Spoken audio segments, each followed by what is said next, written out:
시청자 여러분 안녕하십니까? 크리스찬 헤럴드 TV 뉴스룸의 손동원입니다. 세계 각국에서 뉴스룸과 크리스찬 헤럴드 TV를 사랑해 주시는 여러분 모두에게 감사드립니다. 오늘 뉴스룸 타이틀은 부활을 향해 달려가는 사람들입니다. 1967년 미국 메릴랜드의 여름은 유난히 무덥고 습기가 많았습니다. 승마와 하이킹 그리고 테니스를 좋아했던 17살의 수영선수 조니는 언니인 캐시와 함께 체사피크 해변으로 달려가서 짙푸른 바닷물로 뛰어들었습니다. 두 사람은 멀리 떨어져 있는 뗏목까지 수영 경주를 시작했습니다. 목표한 뗏목까지 헤엄쳐서 도달한 조니는 뗏목에 올라가서 바닷물 속으로 다이빙을 했습니다. 그 순간 갑작스러운 충격으로 정신이 멍해졌습니다. 바다 밑의 바위에 머리가 부딪힌 것입니다. 온몸이 경련을 일으키고 힘이 빠져나갔습니다. 그것은 마치 전기 감전과도 같은 강한 충격이었습니다. 정신은 말짱해서 헤엄을 쳐야 한다고 생각했지만 몸은 전혀 움직일 수가 없었습니다. 조니는 숨을 죽이고 기도하며 기다렸습니다. 미국 메릴랜드주 볼티모어에서 태어난 금발의 수영선수 조니 에릭슨 타다에 대한 이야기입니다. 체사피크 해변에서의 사고로 인해서 조니의 목이 부러져서 4번째와 5번째 사이에 목뼈가 골절되었고 어깨 아래로 전신마비가 되었습니다. 친구들이 대학에 입학할 준비를 하고 있었을 때 조니는 목숨을 건 사투를 벌였고 평생 휠체어에 앉아서 살아야 할 운명에 직면하게 되었습니다. 그녀는 재활치료를 하는 과정에서 쓰라림과 좌절, 그리고 원망과 분노, 심지어는 자살하고 싶은 우울증에 시달리게 되었으며 몇 번이나 자살을 시도했습니다. 조니는 인간이 겪을 수 있는 모든 감정에 휩싸였습니다. 그녀는 왜 하필이면 나에게 이런 일이 일어났는지 하나님께 수만 번이나 질문을 했습니다. 그러나 재활훈련과 치료기간을 통해서 부모님과 자매들 그리고 친구들의 사랑과 도움을 받으면서 점차적으로 깊은 블랙홀에서 빠져나왔습니다. 그녀는 입으로 그림을 그리는 법을 배웠습니다. 그리고 장애를 가진 사람들을 후원하는 모임도 만들었습니다. 조니의 변화의 중심에는 하나님의 말씀인 성경에 대한 재발견이 자리 잡고 있었습니다. 그녀는 자기처럼 움직이지 못하고 무력하며 마비된 채 십자가에 달리신 예수 그리스도를 생각하면서 큰 은혜를 받았습니다. 하지만 그녀에게 가장 큰 도움을 준 것은 예수 그리스도의 부활이었습니다. 조니는 이렇게 말합니다. 나는 이제 미래에 대한 소망이 있다. 성경은 우리의 몸이 하늘에서 영화롭게 된다고 말한다. 그때는 내가 여기에서 죽은 후에 내 발로 춤을 출 시간이다. 손가락은 오그라들어 구부러지고 근육은 쇠약해지고 무릎은 비틀리고 어깨 아래로는 아무런 감각이 없는 내가 언젠가는 가볍고 밝으며 강력하고 눈부신 의로 옷 입은 새로운 몸을 가지게 될 것이다. 이것이 나처럼 척추를 가진 사람에게 또 뇌 손상을 입은 환자에게 그리고 조울증 환자에게 어떤 소망을 주는지 상상할 수 있겠는가? 다른 어떤 종교나 철학도 새로운 몸과 새로운 정신을 약속하지 않는다.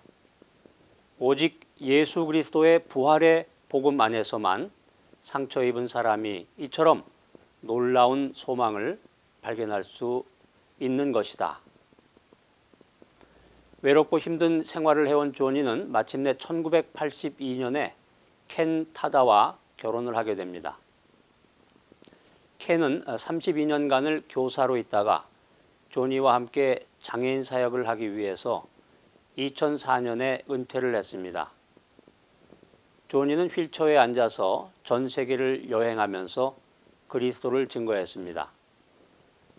그녀는 빌리 그레함 전도협회에서 주최하는 모임에서 간증을 하였고 전 세계에서 열린 각종 모임의 주강사로 활약했습니다. 조니는 48권 이상의 책을 저술했고 수많은 음악을 녹음했습니다.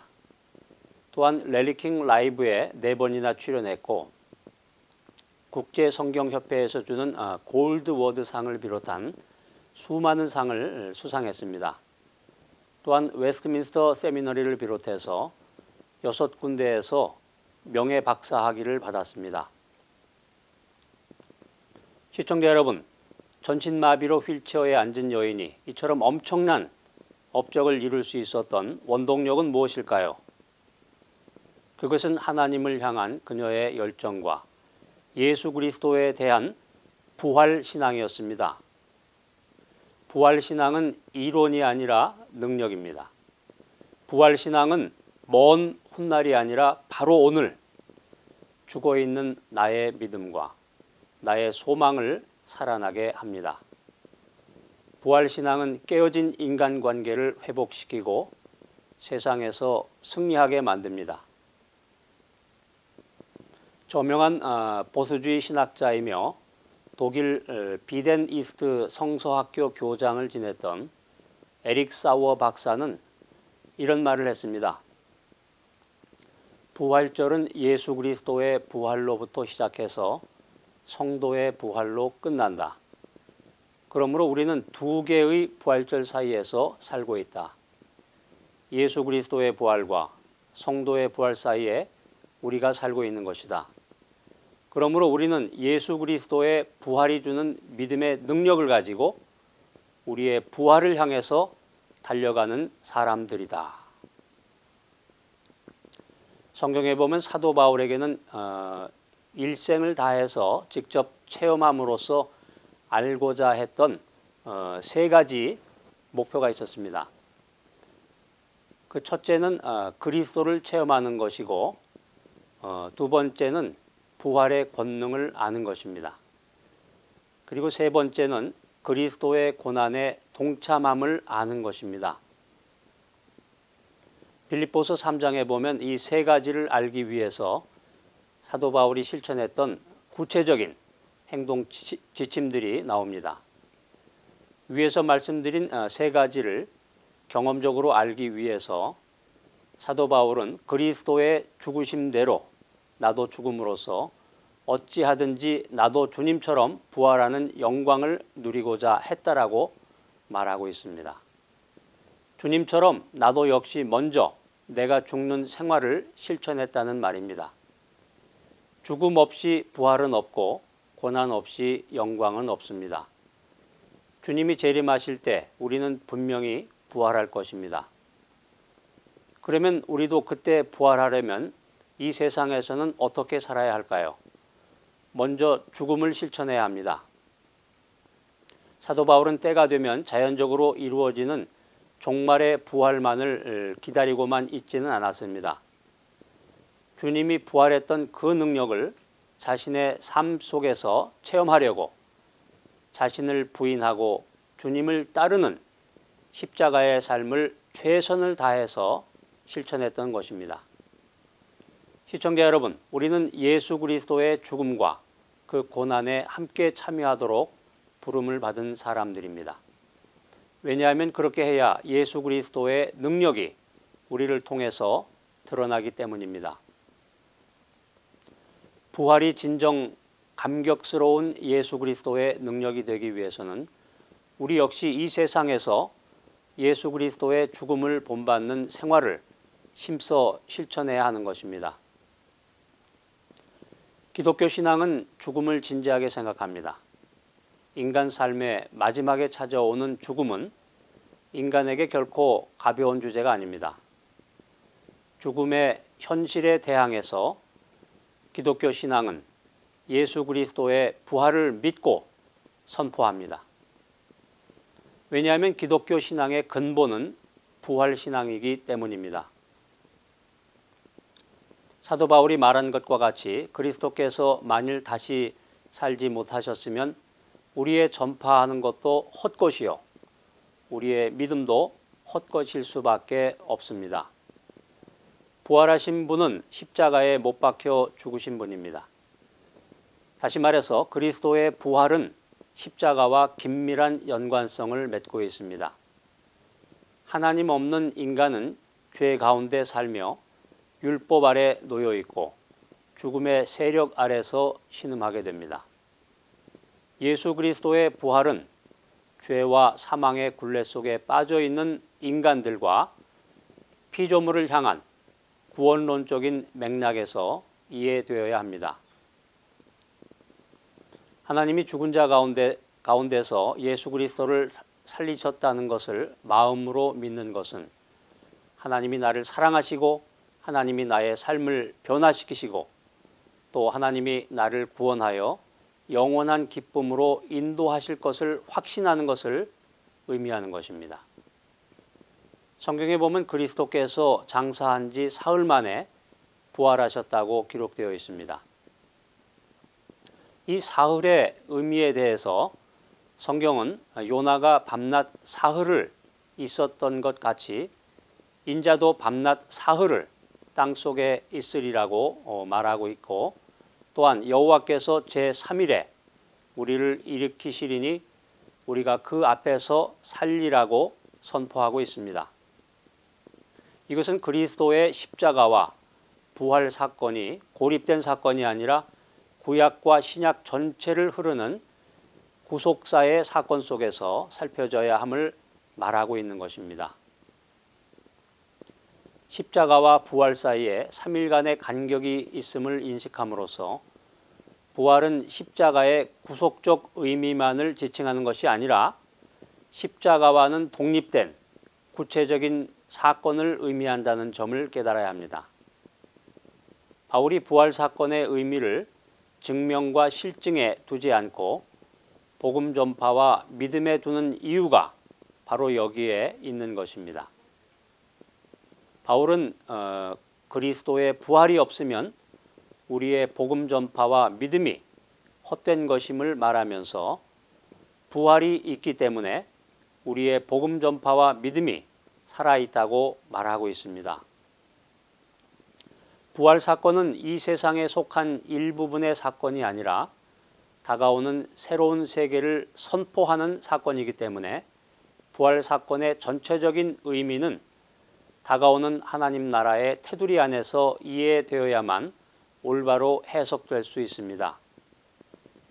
예수 그리스도의 부활이란 이전의 삶의 소생이나 이전 세계의 단순한 연장이 아니라 그것은 하나님의 새로운 생명과 새로운 시대가 이미 이 세상 속에서 시작되었음을 의미하는 것입니다. 그리스도의 부활 사건은 피조물의 역사에 있어서 유례가 없는 첫 사건이었지만 그것이 마지막 사건은 아닙니다. 왜냐하면 모든 믿는 자들이 그리스도의 부활 사건에 참여할 것이기 때문입니다. 바울은 고린도전서 15장에서 이렇게 기술하고 있습니다. 이제 그리스도께서 죽은 자 가운데서 다시 살아 잠자는 자들의 첫 열매가 되셨도다. 예수 그리스도가 육체 가운데 부활한 것과 같이 모든 성도도 육체 가운데 부활할 것입니다. 성도의 최종적인 완성은 육체를 벗고 영혼의 상태로 돌아가는 것이 아니라 그리스도의 몸의 부활의 삶에 참여하는 것입니다. 지금으로부터 약 2000여 년 전에 고대 근동의 한 마을에서 한 사람이 로마 제국의 세력과 당시의 종교 지도자들의 모함을 받아서 희생되었습니다. 그를 따르던 제자들 가운데 한 사람이 그를 팔았고 나머지 제자들은 그의 체포와 죽음의 사건 가운데서 모두 뿔뿔이 흩어지고 말았습니다.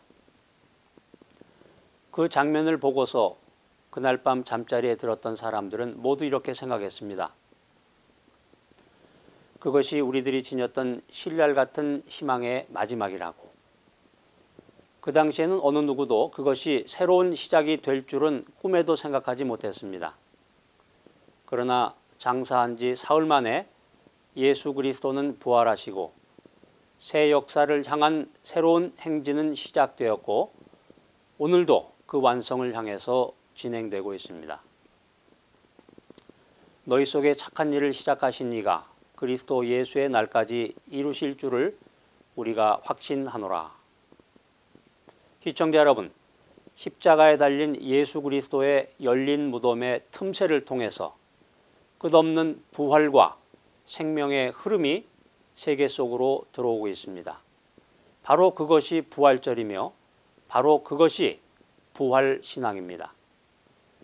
이상 크리스천 헤럴드 TV 뉴스룸에서 손동원이었습니다.